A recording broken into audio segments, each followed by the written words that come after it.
ఆంధ్రప్రదేశ్లో మద్యం ఏరులై పారుతోంది. బడి పక్కన గుడి ఎదురుగా అనే తేడా లేకుండా ఎక్కడ పడితే అక్కడ 24 గంటలు మద్యం దొరుకుతోంది. ఈ విషయాన్ని సాక్షి మీడియా ఇప్పటికే ఎన్నోసార్లు బయటపెట్టింది. తాజాగా మరోసారి చంద్రబాబు సర్కార్ సాగిస్తున్న లిక్కర్ దందా వ్యవహారం బయటకు వచ్చింది. ఉదయం 7 గంటలకే ఓ బెల్ట్ షాపులో లిక్కర్ అమ్మకాలు మొదలైపోయాయి.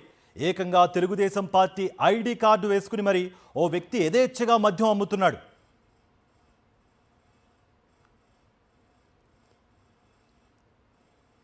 సాక్షి ప్రతినిధితో టీడీపీ కార్యకర్త ఏమంటున్నారో చూద్దాం.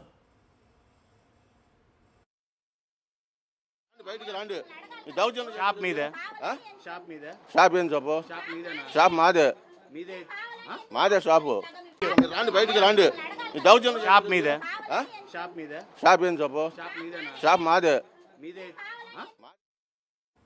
ఈ మొత్తం వ్యవహారాన్ని మా ప్రతినిధి బట్టబయలు చేశాడు. రాష్ట్రంలో విచ్చలవిడిగా సాగుతున్న మద్యం అమ్మకాలకు ఈ ఉదంతం నిలువెత్తు ఉదాహరణగా నిలిచింది. పర్మిషన్ అక్కర్లేదు, రూల్స్ అక్కర్లేదు, షాపు అక్కర్లేదు. మెడలో టీడీపీ కార్డు ఉంటే చాలు వైన్స్ అమ్మేసుకోవచ్చు అనే విధంగా రాష్ట్రంలో పరిస్థితి మారిపోయింది. ఈ మొత్తం వ్యవహారానికి సంబంధించి మరింత సమాచారం మా ప్రతినిధి లోకేష్ అందిస్తారు. ఆంధ్రప్రదేశ్ రాష్ట్రంలో ఎక్కడా కూడా బెల్ట్ షాపులు అదేవిధంగా సమయపాలన లేకుండా కూడా మద్యం అమ్మకాలు జరగట్లేదు అని శుద్ధపూస మాటలు చెప్పేటువంటి కూటమి ప్రభుత్వానికి కళ్ళు తెరిపించేటువంటి క్షణం వచ్చింది. ఏదైతే ప్రస్తుతం నెల్లూరు జిల్లాకు సంబంధించి ఆత్మకూరులో ఉదయం సమయం ఇప్పుడు ఎంత సమయం అవుతుందో కూడా ఒక్కసారి చూపించేటువంటి ప్రయత్నం చేస్తాం. 7:17. ఈ 7:17 నేనే స్వయంగా ఫోన్పే చేసి ఒక బెల్ట్ షాప్లో ఒక బీరు కొనుగోలు కూడా చేయడం జరిగింది. ఆ బెల్ట్ షాప్ దగ్గరికి నేను వెళ్ళేటువంటి ప్రయత్నం కూడా చేస్తాను. మొదటగా నేను కొన్నటువంటి పేమెంట్ చేసినటువంటి పరిస్థితిని చూపిస్తున్నాను మీకు. ఏదైతే 230 రూపాయలు ఇచ్చి పేమెంట్ చేసినటువంటి పరిస్థితిని కూడా చూపిస్తున్నాను. అయితే ఈ బీర్ని కొనుగోలు చేసిందైతే మాత్రం ఇదే షాప్లోనే ఆమె మనకు పార్సల్ కూడా చేసి ఇచ్చినటువంటి పరిస్థితి చాలా స్పష్టంగా కనిపిస్తుంది. అయితే ఈ షాప్లోనే బీరు కొనుగోలు చేశాను నేను. అయితే ఈ షాపుకు సంబంధించి ఒక్క నిమిషం సైడ్ రన్నమ్మ. సో ఇది చూడడానికి ఇక్కడ ప్రొవిజన్ షాప్ లాగా కనిపిస్తుంది. అయితే ప్రొవిజన్ షాప్ కాదు ఇది. ఇక్కడ చాలా యథేచ్ఛగా కెమెరామ్యాన్ వచ్చి ఇక్కడ వీరభద్ర ఒక్కసారి చూస్తే ఏదైతే కూల్ డ్రింక్స్ పెట్టాల్సినటువంటి ఫ్రిడ్జ్లో బీర్లు ఏ విధంగా నిల్వ పెట్టారో కూడా మనం చాలా స్పష్టంగా చూడొచ్చు. ఖర్జూరా బీర్లు కావచ్చు, అదేవిధంగా కింగ్ ఫిషర్ బీర్లు, బ్రాండ్లు ఏ బ్రాండ్లు కావాలంటే ఆ బ్రాండ్లు కూడా చాలా స్పష్టంగా కనిపించేటువంటి పరిస్థితి. వీటితో పాటు కూడా ఇంకా లిక్కర్ బాటిల్స్ కూడా లోపల ఉండేటువంటి పరిస్థితి చాలా స్పష్టంగా కనిపిస్తుంది. ఏంటి అసలు అమ్మేదానికి ఏం వైన్ షాప్ అమ్మా? లేదు, మీరు ఇది ఎవరు మా దగ్గర పెట్టుకొని పోయారు నిన్న షాప్. ఇప్పుడు నేనే కొనుగోలు చేశాను కదా, 230 రూపాయలు మీకే కదా పంపించాను. పెట్టుకొని పోయారు. ఇప్పుడు నేను పంపించాను కదా, మీరే కదా నాకు ఇది పార్సల్. ఇది పార్సల్ చేయించింది ఎవరు? ఇది పార్సల్ చేయించింది ఎవరు? మీరే కదా నాకు పార్సల్ చేయించారు. ఇదేంటిది? ఇది ఎవరండి? ఇది ఎవరు నాకు పార్సల్ చేయించింది? ఎవరు పార్సల్ చేయించిన వీడియో కూడా ఉంది. మీరే చేయించారు. మద్రాస్ గురించి అడగలేదండి, ఎందుకు అక్కడ. సో చూస్తున్నాము ఎంత బాగా బీర్లు అన్నీ కూడా పూర్తిగా కూడా మేమెవరండి? మీరు అమ్మడానికి మీరు ఎవరండి? మీరు అమ్మడానికి రాండి బయటికి రాండి. షాప్ మీద షాప్ ఏం చెప్పు షాప్ మాదే మాదే షాపు. అది అంగడి కదా, అదే 230 రూపాయలు ఎవరు తీసుకొని నాకు బీర్ ఇచ్చింది చెప్పారు కదా, ఇంకా మేము అమ్మం కదా. వైన్ షాప్ కదా అమ్మారండి, అమ్మిన దానికే చెప్తున్నా. ఇది వైన్ షాప్ కాదు కదా. వైన్ షాప్ కాదు. మళ్ళీ ఎలా అమ్మారు? ఎలా అమ్మేదా? అత్త అమ్ముతున్నారు అట్టే కదా అమ్మేదా? అక్కడంతా అమ్మేది కాదండి, ఇక్కడ చెప్పండి. మీరు అమ్మకూడదు మాకు చెప్పారు నిన్న అమ్మబాకని, మేము అమ్మం. ఇంకా అమ్మారు కదా, ఇప్పుడు నేను కొనుక్కున్నా కదా, పేమెంట్ చేసింది. ఇప్పుడు కొనుక్కుంటే నిన్న ఇచ్చారు మాకు సరుకు, ఇవాళతో లాస్ట్ అయిపోయింది. ఇంక అమ్మం కదా. మీరు చెప్పేది కాదు కదా, ఇది వైన్ షాప్ కాదు కదా. వైన్ షాప్ కాకుండా లేదు కదా. ఏం పర్మిషన్ లేకుండా పోయి అక్కడ అడగాలి, మమ్మల్ని అడిగితే మీరా?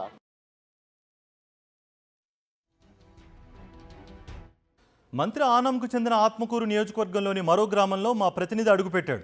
అక్కడ కూడా ఎక్కడ పడితే అక్కడ బెల్ట్ షాపులు ఉన్నాయి. ఓ బెల్ట్ షాపులో మా ప్రతినిధి బీర్ కొనుగోలు చేశాడు. చెప్పుకోవడానికి మాత్రమే అది బెల్ట్ షాపు, చూడ్డానికి మాత్రం అదొక చిన్న గది.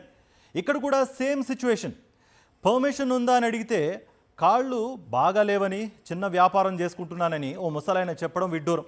ఎక్కడ చూసినా గుట్టలుగా మద్యం సీసాలు కనిపిస్తున్నాయి. ఏది డిస్టిలరీయో తయారైన మద్యమో, ఏది కుటీర పరిశ్రమల్లో తయారైన నకిలీ మద్యమో చెప్పలేని పరిస్థితి. ఎక్కడ క్యూఆర్ కోడ్ లేదు, స్కానింగు లేదు. చిన్న గదిలా కనిపిస్తున్న ఆ బెల్ట్ షాపులో ఏముందో మా ప్రతినిధి లోకేష్ అందిస్తారు మరింత సమాచారం. నియోజకవర్గమైనటువంటి ఆత్మకూరు నియోజకవర్గంలో ఓ గ్రామంలో నేనున్నాను. ఇక్కడ కూడా మరో బెల్ట్ షాప్ చూసినటువంటి పరిస్థితి. అదే బెల్ట్ షాప్లో నేను బీర్ కూడా కొనుగోలు చేయడం జరిగింది. ఆ బీర్కి ఫోన్పే చేసి మరి కూడా కొనుగోలు చేసినటువంటి పరిస్థితి. ఏదైతే బెల్ట్ షాపు నేను కొనుగోలు చేసినటువంటి బెల్ట్ షాప్లోకి నేను వెళ్తున్నాను. ఇక్కడ చాలా స్పష్టంగా కనిపిస్తుంది బెల్ట్ షాపు. ఇదే బెల్ట్ షాప్గానే చెప్పాలంటే ఇక్కడ ఎలాంటి పర్మిషన్స్ లేకుండానే మద్యం విక్రయాలు జరుపుతున్నటువంటి పరిస్థితి చాలా స్పష్టంగా కనిపిస్తుంది. ఇక్కడ చాలా మద్యం బాటిల్ కూడా ఉన్నాయి. స్పష్టంగా చూడొచ్చు, మనకు స్క్రీన్ పైన చాలా స్పష్టంగా కనిపిస్తుంది. ఏదైతే మ్యాన్సన్ హౌస్ బాటిల్స్ కావచ్చు, అదేవిధంగా మిగిలినటువంటి ఏదో బ్రాండ్స్, ఆ బ్రాండ్స్ ఎత్తి చూపించేటువంటి ప్రయత్నం నేను చేస్తాను అటు సైడ్గా వెళ్ళి. అదేవిధంగా బీర్లు, ఇంకా ఇక్కడే అంటే ఇది బెల్ట్ షాప్తో పాటు ఇక్కడ సిట్టింగ్ ఏరియా కూడా అని చెప్పొచ్చు. ఎందుకంటే ఇక్కడికి వచ్చి కొనుగోలు చేస్తే ఇక్కడే కూర్చొని తాగేటువంటి పరిస్థితి కూడా ఉంటుంది. దానికోసము మంచింకి ఇక్కడ ఊరగాయ అంటే పికిల్ లాంటివి కూడా పెట్టినటువంటి పరిస్థితి కనిపిస్తుంది. అదేవిధంగా క్వార్టర్ బాటిల్స్ ఇక్కడ మనకు కనపడుతున్నాయి. అదేవిధంగా బీర్ బాటిల్స్ కూడా ఎన్ని బీర్, ఇది నేను కొనుగోలు చేసినటువంటి బీరు. అదేవిధంగా ఇక్కడ ఇంకా దాదాపు బీర్ కేస్ కూడా కనిపిస్తుంది. మరోవైపు ఇక్కడ మద్యం బాటిల్స్ ఏ విధంగా ఉన్నాయి. సో ఇక్కడ మంజీరా బ్లూ అనేటువంటి ఒక బ్రాండ్ కావచ్చు, అదేవిధంగా రాయల్ ఆర్మ్స్ అనేటువంటి brand, mansion house, McDonald's,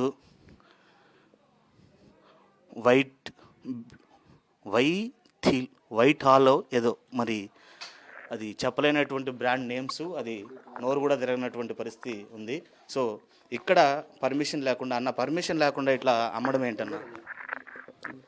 permission లేకుండా అమ్మకూడదు కదా, ఇది వైన్ షాప్ కాదు. కాళ్ళు బాగలేదు సార్, బతకలేక ఏదో చేసుకుంటున్నా సార్. అలా చేయకూడదు కదా. మరి ఏం చేస్తున్నాను సార్, నేను కాళ్ళు బొర్రెలు బాగలేవు, ఏది లేక నేను ఇది చేసుకుంటూ బతుకుతున్నా సార్. గోతాల నిండా కూడా ఇంకా చాలా వరకు కూడా మందు బాటల్లో ఎక్కడ చూసినా కూడా ఒక మినీ వైన్ షాప్ అని కూడా చెప్పొచ్చు మనం. ఎందుకంటే వైన్ షాప్లో దొరికేటువంటి అన్ని బ్రాండ్లు కూడా అంటే చీప్ లిక్కర్, ఏదైతే గ్రామాల్లో తాగేటువంటి వ్యక్తులు చాలా కాస్ట్లీ బ్రాండ్ ఉపయోగించరు, కేవలము తక్కువ ఖర్చుతోనే ఇక్కడ ఉండేటువంటి కూలీనాలు చేసుకునేటువంటి వ్యక్తులు కాబట్టి చాలా తక్కువ ఖర్చుతోనే వచ్చేటువంటి బ్రాండ్లనే చూస్ చేసుకుంటారు. సో అలాంటి బ్రాండ్లు అన్నీ కూడా కొల్లలుగా ఇలాంటి మూట్ల నిండా కూడా ఈ బెల్ట్ షాప్లో అవైలబుల్గా ఉండేటువంటి పరిస్థితి. సో వీటన్నిటిని కూడా ఇక్కడ ఫోన్పే కావాలంటే ఫోన్పే చేయొచ్చు, గూగుల్ పే కావాలంటే గూగుల్ పే చేయొచ్చు, అమౌంట్ కావాలంటే అమౌంట్ ఇచ్చి తీసుకోవచ్చు. ఎలాగైనా కూడా సరే ఇక్కడ వెసులుబాటు ఉంటుంది. అంటే అన్ని సౌకర్యాలు కూడా అందుబాటులోనే ఉంటాయి. ఇక్కడ కొనుగోలు చేసిన తర్వాత కూడా మీరు తాగడానికి మరో ఇతర ప్లేస్ ఎంచుకోవాల్సినటువంటి అవసరం కూడా లేదు. సిట్టింగ్ కూడా ఇక్కడే ఇచ్చు. దాంతోపాటు బాటిల్ కొంటే మంచింగ్ ఫ్రీ అనే విధంగా స్నాక్స్ని కూడా ఇక్కడ అవైలబుల్గా ఉంచుకున్నటువంటి పరిస్థితి. పికిల్స్, అదేవిధంగా కొన్ని రకాలైనటువంటి స్నాక్స్ని కూడా ఇక్కడ అందుబాటులో పెట్టినటువంటి పరిస్థితి. ఎంతమంది ఇక్కడ డ్రింక్ చేశారు, డ్రింక్ చేసినటువంటి వ్యక్తులు ఉపయోగించినటువంటి బాటిల్స్ను కూడా మనం ఇక్కడ చూడొచ్చు. సో ఇది రివర్స్ వ్యాపారంగా చెప్పాలంటే ఏంటంటే ఈ బాటిల్స్ అన్నిటిని కూడా తిరిగి ఏదైతే స్క్రాప్ కిందకి వేసేటువంటి పరిస్థితిని కూడా దానికి కూడా స్టోరేజ్ చేసుకున్నటువంటి పరిస్థితి. అంటే ఎక్కడ కూడా ఎక్సైజ్ అధికారులు వస్తారనేటువంటి భయం కానీ ఏమీ లేదు. అంటే ఎందుకు ఎక్సైజ్ అధికారులకు అందాల్సినటువంటి మామూలు వాళ్ళకి వెళ్ళిపోతున్నాయి. సో వాళ్ళు వచ్చేటువంటి పరిస్థితి కూడా ఖచ్చితంగా ఉండబోదు.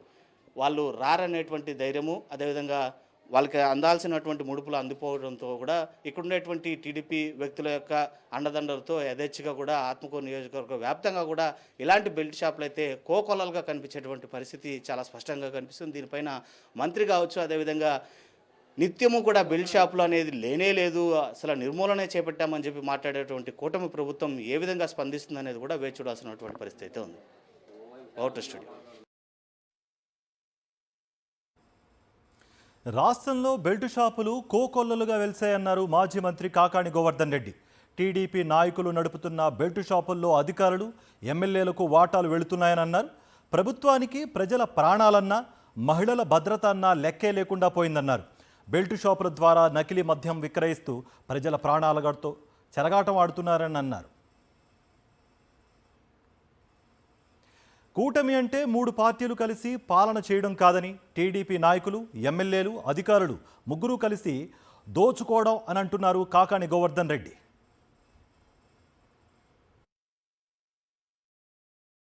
అంటే దుకాణాలకి ప్రభుత్వం ఏ విధంగా లైసెన్స్ ఇస్తుందో మద్యం దుకాణాలకి, ఈ వ్యక్తులకి చంద్రబాబు నాయుడు లైసెన్స్ ఇచ్చినట్టుగా వాళ్ళ మెడలో పార్టీ బిళ్ళలు వేసుకొని ఈరోజు లేదా జోబీలకి పార్టీ స్టిక్కర్లు వేసుకొని లేదా పచ్చ చొక్కా వేసుకొని ఈరోజు మేము తెలుగుదేశం పార్టీకి సంబంధించినటువంటి వ్యక్తులం, మేము సంఘ విద్రోహ శక్తులకు పాల్పడ్డా లేదా ఎటువంటి కార్యక్రమాలకు పాల్పడినా మీరెవరూ మా జోలికి రావడానికి లేదని పోలీసుల్ని, ఎక్సైజ్ శాఖని, మిగతా అధికారులను హెచ్చరించేటువంటి విధంగా ఈరోజు తయారయ్యారు. వాళ్ళు ఈరోజు నియంత్రణలాగా వ్యవహరిస్తున్నారు. కాబట్టి ఇవన్నీ కూడా చంద్రబాబు నాయుడు దగ్గర నుంచి కింద స్థాయి వరకు వాళ్ళ అనుమతితోనే, వాళ్ళ ఆదేశాలతోనే జరుగుతుంది తప్ప ఒక ముఖ్యమంత్రి స్థాయి వ్యక్తి బెల్ట్ షాపులు ఆపేయాలనుకుంటే ఒక్క నిమిషంలో పని. జగన్మోహన్ రెడ్డి గారు నియంత్రించారు, సెబ్ తీసుకొచ్చారు. ఆ రోజు ఎక్సైజ్ శాఖ అధికారులకు ఒక స్పష్టమైనటువంటి ఆదేశాలు ఇచ్చారు. మీరు ఎవరు కూడా మా శాసనసభ్యులను కలవాల్సినటువంటి అవసరం లేదు, మేము ఇచ్చినటువంటి ఆదేశాల ప్రకారం పనిచేయండి, ఇది ప్రజల ప్రాణాలతో కూడుకున్నటువంటి విషయం కాబట్టి వీటిలో ఎవరు జోక్యం ఉండడానికి వీల్లేదని ఒక స్పష్టమైనటువంటి ఆదేశాలు ఇచ్చారు. ఏది ఏమైనా సరే ప్రజలకు సంబంధించినటువంటి విషయంలో రాజీ లేనటువంటి నిర్ణయాలు తీసుకున్నాడు, వాటిని అమలు చేశాడు. కాబట్టి ఈరోజు అందరూ కూడా ఆ పరిపాలనని ఈ పరిపాలనని బేరీజ్ వేసుకుని అసలు ఎంత తేడా ఉంది అన్న విధంగా మాట్లాడుతున్నారంటేనే జగన్మోహన్ రెడ్డి గారు కొన్ని విషయాలలో ప్రజలకు అవసరమైనటువంటి విషయాలు ఆయన తీసుకున్నటువంటి నిర్ణయాల పట్ల స్పష్టత ఉంది కాబట్టి ఆ రోజుకి ఈ రోజుకి వ్యత్యాసం కొట్టొచ్చినట్టుగా కనిపిస్తుంది. సాక్షి టీవీ ప్రసారాలను నిలిపివేయడం చట్టరీత్యా నేరం. సాక్షి టీవీ ప్రసారాల కోసం మీ స్థానిక కేబుల్ ఆపరేటర్ను వెంటనే సంప్రదించండి. DTHలో, ఇంటర్నెట్లో కూడా సాక్షి టీవీ ప్రసారాలను వీక్షించవచ్చు.